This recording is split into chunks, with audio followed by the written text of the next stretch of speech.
CBSE board के प्यारे विद्यार्थियों, आज के टॉपिक में मैं क्लास 12 फिजिक्स के पेपर डिस्कशन की कुछ बातें करूंगा। हालांकि मेरे पास समय बहुत कम है और सिर्फ मैं पेपर का पैटर्न ही आज बता पाऊंगा और इसके बाद कुछ क्वेश्चंस भी मैं सॉल्व कराऊंगा जो कि आपके एग्ज़ाम में ये 2024 का पेपर है। 2024 का पैटर्न क्या रहा है, यही हमारा 2025 का पैटर्न रहेगा। तो हम लोग 2024 के पैटर्न को फॉलो करते हुए अपनी तैयारी करेंगे। यहाँ पे हम देख पा रहे होंगे कि जो मेरा पेपर है ये सेट 1 है।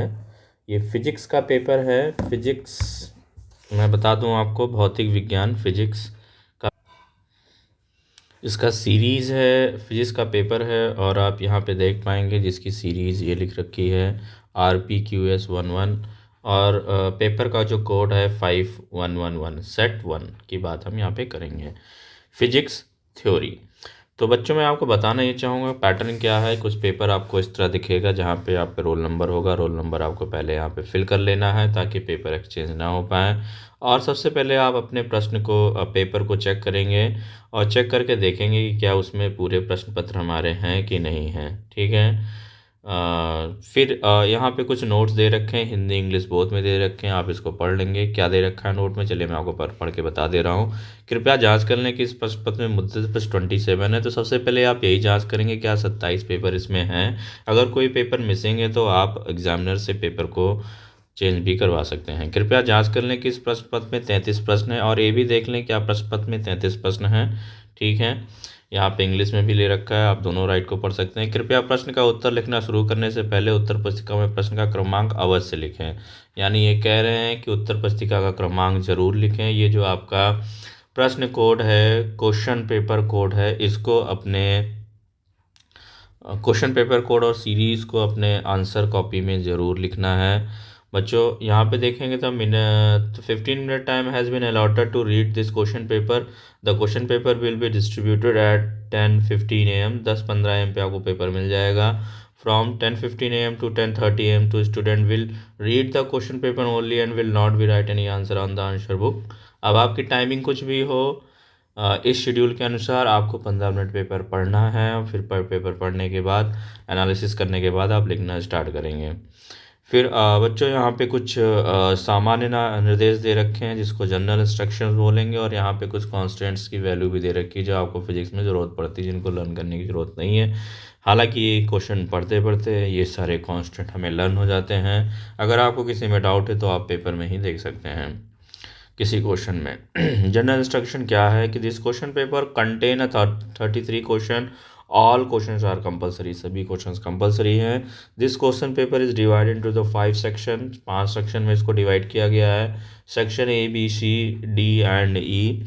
सेक्शन ए में आपको पता है question 1 to 16 are multiple choice type question. Each question carries 1 marks. Section B में बेटा क्या है, सेक्शन बी में है 17 to 21 are very short answer type question. Each carries 2 marks. तो ये आपका पैटर्न है यहाँ पे। फिर सेक्शन सी में है question 22-28 are short answer type question. Each question carries 3 marks. तो यहाँ पे देखिए शॉर्ट टाइप के जो क्वेश्चन है वो 2 नंबर के भी हैं और 3 नंबर के भी हैं। सेक्शन डी में क्या है, question number 29 to 30 are case study based question. Each question carries 4 marks. तो केस बेस्ड स्टडी क्वेश्चन आपका आएगा।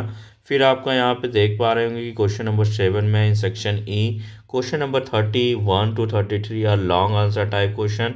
Each question carries 5 marks. ये तो 5 मार्क्स का क्वेश्चन यहाँ पे मिलेगा आपको। फिर यहाँ पे आठवां इंस्ट्रक्शन क्या लिखा है, there is a no overall choice given the question paper, however in an internal choice has been provided in the few question in all section except section A. Kindly note that there is a no separate question paper for visually impaired candidates. Use of the फिर आपका use of calculator is not allotted. तो देखिए इसमें सबसे बड़ी बात यही है कि आपको आईसीएसई में क्लास 12 में जो है कैलकुलेटर अलाउ है फिजिक्स के न्यूमेरिकल्स करने के लिए, लेकिन सीबीएसई में अलाउ नहीं है। तो इंस्ट्रक्शंस में लिखा है use of calculator is not allowed. तो आपको कैलकुलेटर अलाउ नहीं है। चलिए बात करते हैं आगे। फिर बच्चों यहाँ पे देख पा रहे होंगे आपका you may use the following values of the physical constant wherever the necessary. ये आपके फिजिकल कांस्टेंट्स दे रखे हैं और इनको आप अपने अकॉर्डिंग यूज़ कर सकते हैं किसी भी न्यूमेरिकल्स में। तो चलिए सबसे पहले मैं आपको ऑब्जेक्टिव बताऊंगा। ऑब्जेक्टिव के मैं इस वाले सेक्शन में, इस वाले वीडियो में सिर्फ ऑब्जेक्टिव डिस्कस करूंगा और आपको 2024 का जो सेट वन है उसके सारे ऑब्जेक्टिव का आंसर मैं आपको बता दूंगा।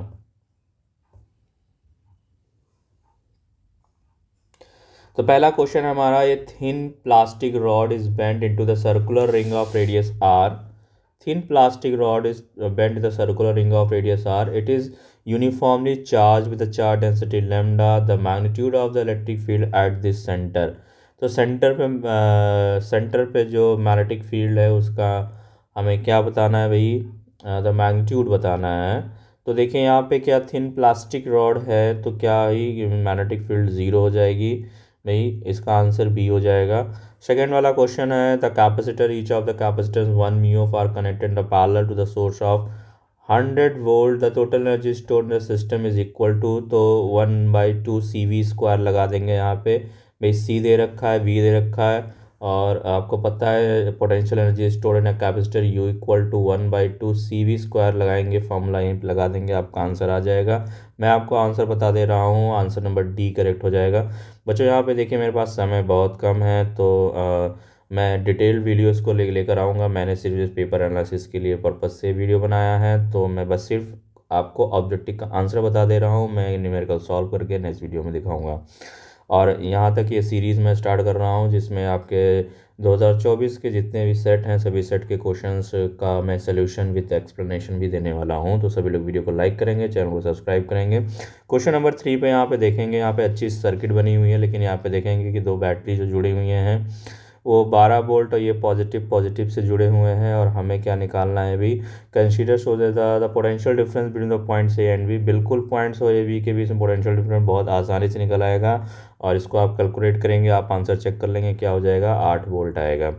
चलिए चौथा क्वेश्चन का मैं आपको आंसर बता दे रहा हूँ जल्द से, और ये इसका आंसर हो जाएगा ऑप्शन नंबर सी, ये श्रिंक होगा। ठीक है। पांचवा क्वेश्चन है, और 10 centimetre long wire lies along y axis, carries a current of 1 ampere in positive y direction and magnitude field इतना एंड इतना exist in the region, the force on the wire. तो भाई यहाँ पे फोर्स ऑन द वायर हम निकाल सकते हैं बहुत आसानी से। देखो मेरे पास क्या दे रखा है, करंट दे रखा है और मैग्नेटिक फील्ड भी दे रखी है। तो हमें पता है यहाँ पे F=IBL साइन थीटा से भी ये क्वेश्चन लग जाएगा, क्योंकि यहाँ पे लेंथ भी दे रखी है। तो इसी फॉर्मूले से F=IBL साइन थीटा से हम इसको कैलकुलेट कर सकते हैं। अभी मैं इसका सिर्फ आंसर आपको बता रहा हूँ, ऑप्शन नंबर बी इसका करेक्ट हो जाएगा। चलिए पढ़ते हैं अगले प्रश्न पे। यहाँ पे हिंदी मीडियम वाले हिंदी के क्वेश्चंस को देख सकते हैं और अपने अकॉर्डिंग इसको सॉल्व कर सकते हैं। आंसर दोनों के सेम होंगे, बस क्वेश्चन जो है वो लैंग्वेज चेंज है यहाँ पे। ठीक है, छठा क्वेश्चन है। छठे क्वेश्चन का मैं आपको आंसर बताना चाहूँगा। ए गैल्वेनोमीटर ऑफ रेजिस्टेंस इतना कन्वर्टेड मीटर ऑफ रेंज। बिल्कुल गैल्वेनोमीटर का क्वेश्चन 2 नंबर का आपको आता है, conversion of galvanometer into diameter and volt meter से क्वेश्चन बिल्कुल बनते हैं। यहाँ पे जो क्वेश्चन आया है वो कन्वर्जन पे ही आया है, और ये क्वेश्चन नंबर 6 का जो आंसर हो जाएगा मैं आपको बता रहा हूँ, ऑप्शन नंबर बी करेक्ट होगा। आप इसको ट्राई ज़रूर करेंगे, नेक्स्ट वीडियो में मैं इसको बिल्कुल एक्सप्लेन करूँगा। ठीक है, बिल्कुल कमेंट जरूर करेंगे आप लोग, जो क्वेश्चन नहीं आएगा मैं एक्सप्लेन ज़रूर करूँगा। क्वेश्चन नंबर 7 यहाँ पे हम देख पा रहे हैं कि the resistance of the capacitor of capacitance C connected to a source of the frequency omega is x. If the capacitance of the capacitor is double and the frequency of the source is triple, the resistance will becomes। तो resistance कितना हो जाएगा, बिल्कुल इसका answer जो आपका हो जाएगा x/6 हो जाएगा, ऑप्शन नंबर ये करेक्ट हो जाएगा। आठवां क्वेश्चन यहाँ पे हम देख पाएंगे, इन द 4 रीजन इतना, first second third and fourth the electric field are described as region 1 में इतना, 2 में इतना, 3 में इतना, 4 में इतना। The displacement current will be exist in the region. Question बहुत ही यहाँ पे कॉम्प्लिकेटेड पूछा हुआ है, डिस्प्लेसमेंट करंट आपको बतानी है। तो यहाँ पे क्वेश्चन नंबर 8 का जो आंसर हो जाएगा बिल्कुल आई होगा, यहाँ पे ऑप्शन नंबर ए करेक्ट हो जाएगा। नवा क्वेश्चन है, the transition of electron that, ये बिल्कुल एटम वाले चैप्टर से क्वेश्चन आया हुआ है बच्चों। Transition of an electron that gives rise the formation of the second spectral line of the Balmer series in the spectrum of the hydrogen atom corresponds to. तो 9 वाले का आंसर जो हो जाएगा बिल्कुल। एंड यहाँ पे जो पूछ रहे हैं, क्या पूछा है, gives rise to the formation of the second spectral line of Balmer series. तो बार्मर सीरीज के लिए भाई N1 की वैल्यू क्या होती है, N1 की वैल्यू 2 होती है, बाकी एंड सो ऑन। तो यहाँ पे सेकंड सीरीज कब बनेगी, N1 = 2, तो n2 इक्वल टू 3 पे तो फर्स्ट सीरीज़ बनेगी, सेकेंड सीरीज़ के लिए मुझे n2 की वैल्यू 4 लेनी पड़ेगी। तो बिल्कुल इसका ऑप्शन नंबर सी करेक्ट हो जाएगा। बहुत इजी क्वेश्चन था आइटम वाले क्वेश्चन का ये, प्रश्न मैंने एक्सप्लेनेशन भी आपको बता दिया है। यहाँ पे देखेंगे जी इज़ डोड with arsenic due to doping, तो जर्मेनियम की डोपिंग हमने आर्सेनिक के साथ की है। इस प्रश्न का उत्तर क्या होगा? The number of conduction electron increases, the number of the conduction electron increasing, option number D correct हो जाएगा। फिर यहाँ पे हम देख पा रहे हैं कि two B may and B whose photon energy इतना इतना, बिल्कुल ये फोटोइलेक्ट्रिक इफेक्ट का क्वेश्चन है और इसका आंसर 1/3 होगा। बिल्कुल आप लोग कैलकुलेट जरूर करेंगे और कमेंट ज़रूर करेंगे। फिर क्वेश्चन नंबर 12 का यहाँ पे हम आंसर देखेंगे कि the waves associated with the moving electron having the proton have the same wavelength lambda implies that they have the same momentum. यार ये तो किसका क्वेश्चन आ गया? मैटर वेव का क्वेश्चन आ गया, डी ब्रॉगली वेवलेंथ। बिल्कुल सही है, 12 का आपका ऑप्शन नंबर ए करेक्ट हो जाएगा। फिर यहाँ पे असर्शन रीजन स्टार्ट हो रहा है, 13 से 16 के बीच में आपके असर्शन रीजन के क्वेश्चन हैं। तो चलिए मैं आपको 13वें का बताता हूँ। 13वें का क्या हो जाएगा? ठीक है, 13वां क्वेश्चन यहाँ पे है photoelectric effect, the kinetic energy of the emitted photoelectron increases with increase in the intensity of the incident light, photoelectric current depends on the wavelength of the incident light. ठीक है, तो इसमें आपको क्या है, इसका ऑप्शन क्या होगा भाई? द फोटोइलेक्ट्रिक इफेक्ट बिल्कुल 13 का जो हो जाएगा ऑप्शन नंबर डी करेक्ट हो जाएगा। इन्होंने बताया है असर्शन इज फॉल्स। तो photoelectric effect the kinetic energy of the emitter photon increase intensity पे नहीं, काइनेटिक एनर्जी किस पे डिपेंड करता है बच्चों? फ्रीक्वेंसी पे डिपेंड करता है।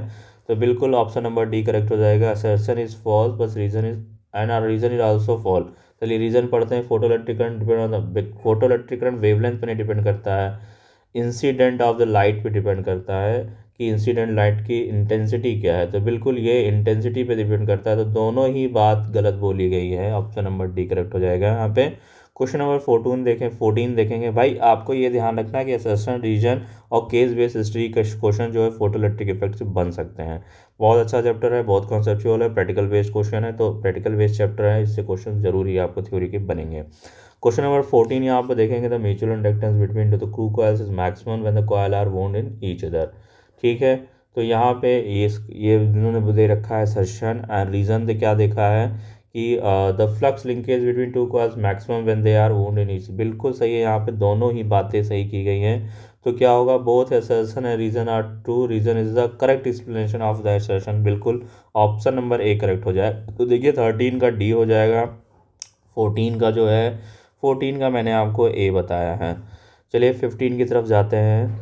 तो 15 का भी क्या क्वेश्चन दे रखा है? Two long parallel wires freely suspended the connected so that battery moves apart, two wires are carrying the opposite direction repel to. बिल्कुल सही है, दोनों ही बातें सही हैं यहाँ पे। 15 का भी हमको ऑप्शन नंबर ए करेक्ट होगा। Both assertion and reason are true and assertion is the reason is the correct expression of the assertion. चलिए 16 की तरफ जाते हैं। Plane and convex image can not produce real image. बिल्कुल गलत बात कह रखी है।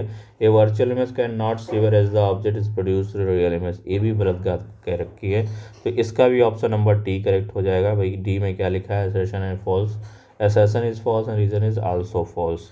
तो यहाँ पे मैंने आपके ऑब्जेक्टिव क्वेश्चन सब करा दिए हैं बच्चों, और आप लोग कमेंट जरूर करेंगे। मिलते हैं नेक्स्ट वीडियो में, तब तक नमस्कार, जय हिंद, जय भारत। एक बार फिर से रिक्वेस्ट है सभी लोग वीडियो को लाइक करेंगे, चैनल को सब्सक्राइब करेंगे।